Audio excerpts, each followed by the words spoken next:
नीरज, मैं आपकी तरफ पहले आना चाहूंगी। ये मुझे जरा बताइएगा, जो ऐसे वाकयात हैं उनसे सिंध तास मुआहदे का क्या लेना देना है?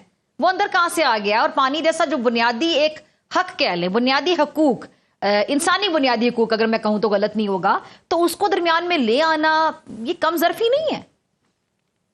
मैं कसूरी साहब की बात को आगे थोड़ा सा बढ़ा रहा हूँ। अभी वो चर्चा कर रहे थे, नवाज शरीफ आपके पूर्व प्रधानमंत्री रहे हैं, प्राइम मिनिस्टर रहे हैं, तो प्लीज डोंट फॉरगेट। अब रही बात आगे की बात, जो डॉक्टर फिजा ने अभी कहा कि पानी जैसी बुनियादी सुविधाएं इंसानियत की हुकूकत है, जरूरत है। जिन लोगों की हत्याएं की जा रही हैं, क्या वो इंसान नहीं थे? कश्मीर किस तरीके से तरक्की कर रहा था, ये किसी से छिपा नहीं है। बीते 6 सालों में कैसे 2.5 करोड़ तक उसकी लोग पहुंचे वहां पर, आपने ये देखा? जिस जन्नत की परिकल्पना हिंदुस्तान में रहकर के कश्मीर के बारे में की जाती है, वो कश्मीर नरेंद्र मोदी की सरकार ने दिया। जहां पे आप लोग इंटरनेशनल सहाफियों को जाने नहीं देते, आप लोग की टांगे काम जाती हैं। डॉक्टर फिजा, अहमद हसन ये कश्मीर का जो नक्शा खींच के बता रहे हैं, जहां पे पैलेट गन से बच्चों की जो विजन है वो छीन ली जाती है, उनको छर्रे मार मार के उनकी बिनाई छीन ली जाती है, जहां पर खवातीन के रेप होते हैं, जहां पर हर वक्त इनकी सेना 5 लाख के करीब आपकी जो सेना है वो वहां पे मौजूद होती है। सिक्योरिटी फिर क्यों नहीं प्रोवाइड कर सकी वो सेना? ये क्या नक्शा खींच रहे हैं नरेंद्र मोदी साहब का विजन बता रहे हैं? मुझे फिजा इजाजत दीजिएगा बात करने की। ये जो बात कर रहा था सबसे पहले दहशतगर्दों की, दुनिया की सबसे बड़ी टेरर फैक्ट्री इंडिया में है। तामिल टाइगर से लेकर तहरीक तालिबान पाकिस्तान तक, हर इस दौर के अंदर इस खत्ते की हर दहशतगर्द तंजीम को इंडिया ने स्पॉन्सर किया है। चाहे वो बांग्लादेश के अंदर मुक्ति बानी बनाना हो, चाहे श्रीलंका के अंदर तामिल टाइगर्स बनाना हो, चाहे पाकिस्तान के अंदर टीटीपी भेजना। तुम्हारा वो 2 कौड़ी का नेशनल सिक्योरिटी एडवाइजर अपने मुंह से ये कह चुका है कि मैं टीटीपी को सपोर्ट करता हूं। तुम्हारा अजित कुमार डोवल अपने मुंह से ये बात कह चुका है। तुम्हारी हैसियत है कि तुम किसी को बात करो कि वो दहशतगर्द है? अवतार सिंह खांडा को तुमने कनाडा में मरवाया, इंग्लैंड में अवतार सिंह खांडा को मरवाया, कनाडा में हरदीप सिंह निज्जर को मरवाया, अमेरिका में तुम पन्नू पे अटैक कर रहे हो, भूटान के अंदर तुम लोगों को मरवा रहे हो, नेपाल की हुकूमत तुम्हारे खिलाफ है, हर जगह के ऊपर तुम दहशतगर्दी कर रहे हो और तुम मुंह उठा के पाकिस्तान को आके कह रहे हो। और जहां तक सिंध तास मुआहदे की बात है, तुम नहीं मानते, हम भी नहीं मानते, और जो 3 दरिया हमने तुम्हें सिंध तास मुआहदे के वक्त दिए थे, अब हम वो भी वापस लेंगे। और मैं यहाँ पे बता देना जाके, मैं यहाँ पे कसम उठा के कहता हूं कि कश्मीर पे आप वजह नहीं रुकेंगी, दिल्ली पे झंडा लगाएंगे। और ये मैं खुदा की कसम खा के कहता हूं, तैयार रहना। हम बच गए गाजी, मर गए तो शहीद। तुम जिंदा भी कुत्ते, तुम मुर्दा भी कुत्ते। अरे आप लोग कैसी लैंग्वेज प्लीज ना इस्तेमाल करें। अच्छा दिल्ली बचा के रखो, तुम्हारी जिंदगी भी बुरी है। अच्छा नीरज, मेरे सवाल का जवाब दे। नीरज चले, मेरा सवाल जरा सुने। झंडा लगाने आ रहे हैं इस दफा। 71 नहीं है, 65 नहीं है, दिल्ली लेंगे। 1999 तो जाओ बचाओ। अरे भैया, हम बहुत आगे बढ़ चुके हैं। 5 ट्रिलियन मुझे पता है तुम कितने आगे बढ़ चुके हो।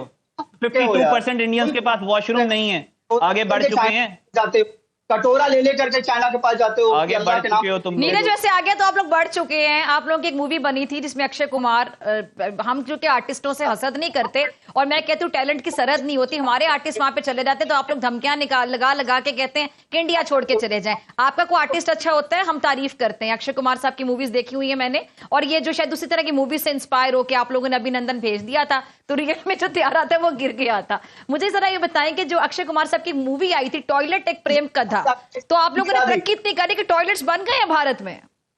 बिल्कुल, टॉयलेट्स भी बन गए। और तो टॉयलेट एक प्रेम कथा क्या कहानी थी, क्या बैकग्राउंड था उसका? चले, मूवीज की दुनिया में शायद आप लोग रहते हैं, मुझे जरा बताएं कि एफआईआर 10 मिनट में हो जाती है। वो जो भारतीय फौजी आप लोगों ने छोड़े हुए इतने ज्यादा सेना वहां पे लाखों की तादाद में, एक एफआईआर उन पे भी कटवा देते कि क्या कर रहे थे तुम लोग? वो करवाया है ना आपके ऊपर, प्रधानमंत्री पर, शहबाज शरीफ पर। आपके विदेश मंत्री ने आज माना है कि हाफिज सईद है पाकिस्तान में। भाई आपकी सुई हाफिज सईद पे क्यों अड़ गई है? अरे क्यों नहीं, आप आतंकियों पर बात करो ना। आपकी जो सेना है वो कहां थी, मेरा सवाल ये है। आपके जो फौजी थे 5 लाख 6 लाख की तादाद में, वो कहां पे थे उस टाइम पे? क्या पिकनिक मना रहे थे? वो सिक्योरिटी प्रोवाइड नहीं कर सके। नीरज, मैंने देखा आपके पास जिस सवाल का जवाब नहीं होता ना, आप उस पर जवाब देते हैं हाफिज सईद। नहीं, अरे तो आप बताओ ना, मसूद अजहर को सौंप दो। हाफिज है, उन्होंने एक बड़े चैनल को इंटरव्यू दिया है। आपके विदेश मंत्री क्या कह रहे हैं, सुनो तो उनको। एक बात मैं कहना चाहूंगा कि इंडिया को बीमारी है बड़ी बड़ी बातें करने की, और पोटेंशियल उतना नहीं है जितनी बातें होती हैं। 2019 में हमने प्रूव कर दिया, हमने जब मुंह की मारी तो फिर इंडिया को समझ आई कि हम उतने भी बड़े नहीं है जितने हम समझते हैं अपने आप को। इस दफा, पिछली दफा अगर हमने जहाज गिराया था, इस दफा मेरी ख्वाहिश है कि इनका एयरक्राफ्ट कैरियर डूबे, फिर उनको अकल आएगी कि ये कितने बड़े हैं। मैं यहाँ पे दो डिप्लोमेट्स को कोट करना चाहूंगा। एक पाकिस्तानी डिप्लोमेट रियाज खोखर साहब, अल्लाह ताला उनको जन्नत नसीब करे, उन्होंने कहा था कि इंडिया बड़ा है लेकिन इंडिया ग्रेट नहीं है। ग्रेट होने के लिए आपका दिल बड़ा होता है। सेकंड, इंडिया के डिप्लोमेट राजेश शिकरी साहब, राजेश शिकरी, जिनका ये कहना है कि India suffers from image of ugly brother, big brother. They are boring, condescending and overbearing towards their neighbours. कौन सा ऐसा मुल्क है जिसके साथ इंडिया के जो है ना वो अमर और सुकून है? मैं नीरज को ये कहना चाहूंगा कि South Asia on the whole least integrated, most conflict prone, most impoverished region है दुनिया का। उसकी क्या वजह है? उसके पीछे इंडिया को इतनी समझ नहीं आ रही कि कश्मीर की वजह से पाकिस्तान और इंडिया के दरमियान भी अमन की प्रॉब्लम, कश्मीर की वजह से सार्क भी उस तरीके से नहीं चल सका, कश्मीर की वजह से पूरा रीजन जो अफेक्ट कर रहा है। क्यों नहीं उनको अकल आ रही कि इस इशू को रिजॉल्व करें?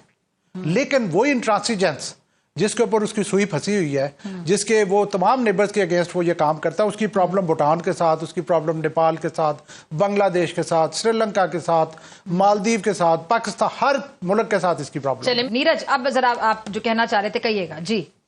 पूरी इज्जत और ड्यू रिस्पेक्ट के साथ अभी मैं उनकी बात सुन रहा। मैं एक बात मानता हूँ, मैं भारत सरकार के साथ हूँ कि हर कदम में हिंदुस्तान का कोई भी दुश्मन होगा, फिर किसी इस जमीन पे कहीं भी वो होगा, वो मार गिराया जाएगा, फिर चाहे वो कनाडा में ही क्यों न हुआ। नंबर 1।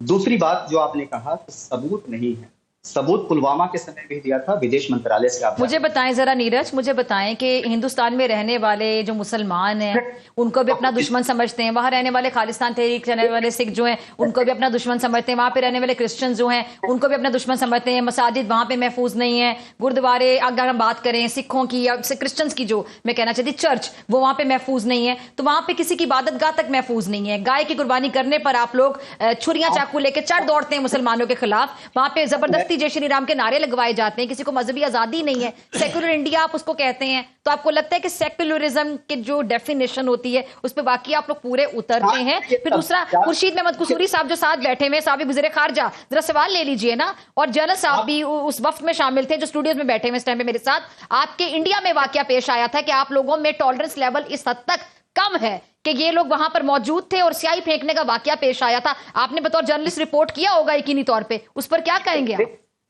जो कोई भी, मेरी बात समझिए, आपने कहा कि पाकिस्तान में जितने मुसलमान हैं उससे ज्यादा मुसलमान हिंदुस्तान में।